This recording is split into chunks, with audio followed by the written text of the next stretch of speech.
అనంతపురం జిల్లా విడపనకల్లు మండలంలో ఉపాధి హామీ కూలీలను అధికార పార్టీ సభకు తరలించేందుకు ఒత్తిళ్లు తెచ్చారు అన్న ఆరోపణలు వెలుగులోకి వచ్చాయి.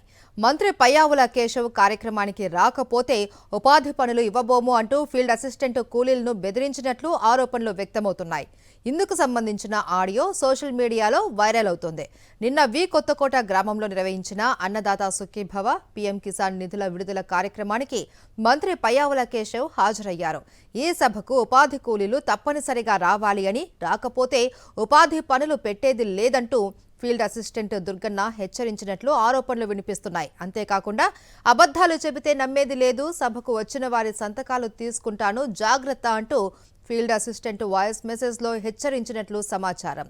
ప్రభుత్వ పథకాల కార్యక్రమానికి హాజరు కాకపోతే పనులు నిలిపివేస్తామునంటూ బెదిరించడం వివాదాస్పదంగా మారింది. ఈ బెదిరింపు ధోరణిపై కూలీలు, ప్రజా సంఘాలు ఆగ్రహం వ్యక్తం చేస్తున్నాయి.